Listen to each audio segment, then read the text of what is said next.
Arthur appeared in a robe, staring directly at the camera. If you're watching this, I'm dead. And if my son and his wife are still smiling, they're also greedy little shits who think this will go their way. Denise gasped. Mark, Denise, you adopted a boy, then discarded him like garbage the moment Lily came along. You made him your servant, your scapegoat. But he is more my family than either of you. Everything I own, my house, company shares, cars, beach cottage, and trust funds, goes to my real heir. Not by blood, but by heart. To Eli, my grandson. The room erupted. You can't be serious. It's legal, witnessed, notarized. There's no contesting it. You manipulative little rat! What did you do to him? I said nothing, just smiled. First came the calls, then letters. I ignored them all. Mark showed up at the gate one afternoon, sweating and shaking. Eli, please, the house. At least let us keep the house. When I was 6, I thought I'd won the lottery.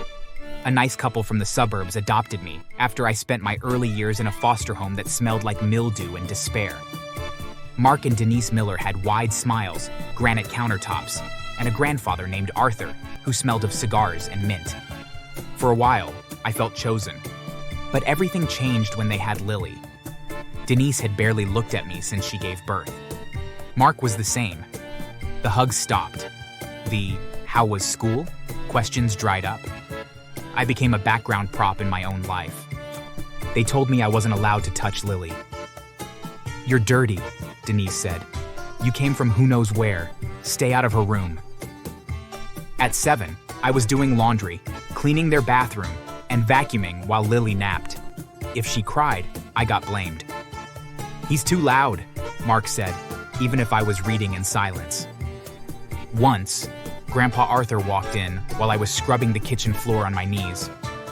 Why is Eli doing chores while Lily gets fed peeled grapes? He's adopted Dad, not our blood. Arthur's face turned red, but he said nothing. That day, he gave me a new backpack and whispered, "You deserve more than this circus." Only Grandpa Arthur treated me like a person. He'd call me into his study while Mark and Denise cooed over Lily. Come here, son. Help me with this crossword. What's a 10-letter word for someone with quiet strength? Resilience? Smart boy. Smarter than your daddy ever was. By 15, I was a ghost in the house. Lily was their world. Dance recitals, private school, birthday parties with ponies. Meanwhile, I wore thrift store uniforms and worked at the grocery store after class. One evening, I overheard Mark. He's just, "Not ours, Denise. We did our duty, but we need to think about Lily's future now." Exactly. If Arthur leaves anything, it should be for her, not that boy. I didn't cry. I just stopped hoping. Arthur noticed. You're quieter lately. I guess I figured out my place. He didn't say anything, just stared into his scotch like it held answers. Arthur fell one rainy night, broke his hip and hit his head. He survived, but never quite returned. Suddenly, Mark and Denise were all over him like maggots on meat. Homemade soup, back rubs. We love you, Dad. I stood in the doorway as Denise tucked him in. Don't worry about a thing. You just focus on getting better. Where's the boy? She pretended not to hear. Later, Arthur called me in private. He handed me an old fountain pen and leather journal. They think I'm dying. Let them. What do you mean? Write everything down. Every lie, every slight. The truth deserves a witness. So I did. Arthur died the following spring. The funeral was a show. Denise sobbed like an actress. Mark gave a speech about family loyalty. After the service, the lawyer gathered us in Arthur's study. Mr. Bishop opened a thick envelope. This is Mr. Arthur Miller's final will and testament. It was recorded on video 2 weeks before his death. Denise beamed. Mark smirked. But the TV flickered on. Arthur appeared in a robe, staring directly at the camera. If you're watching this, I'm dead. And if my son and his wife are still smiling, they're also greedy little shits who think this will go their way. Denise gasped.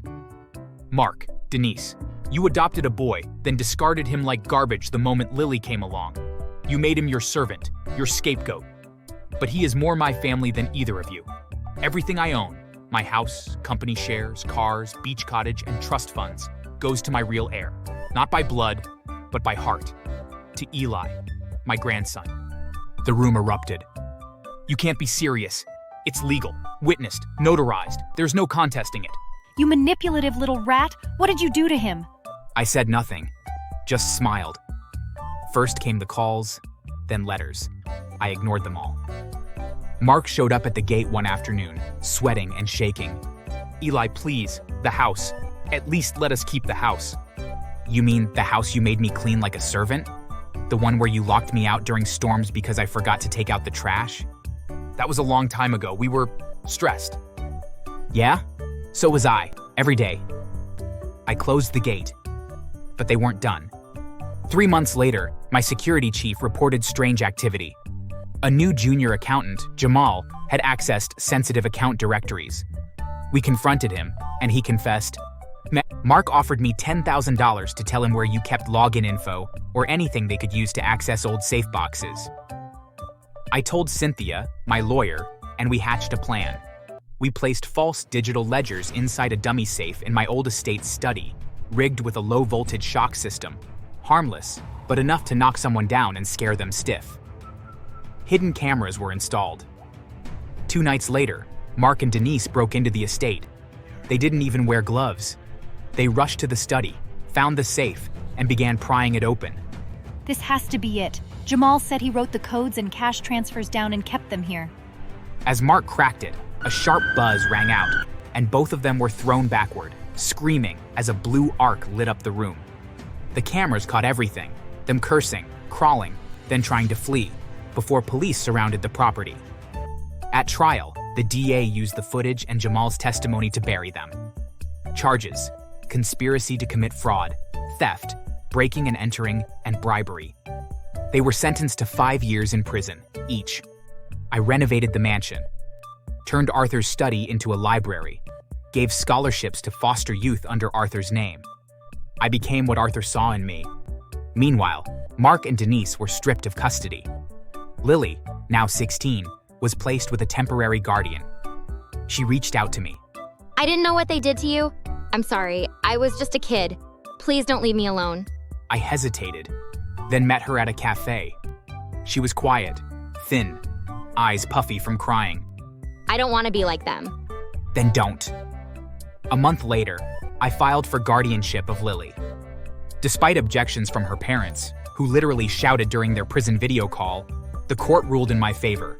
Eli Miller has proven not only financial stability, but a moral compass this girl desperately needs. Custody granted. Lily moved in. We kept Arthur's garden blooming.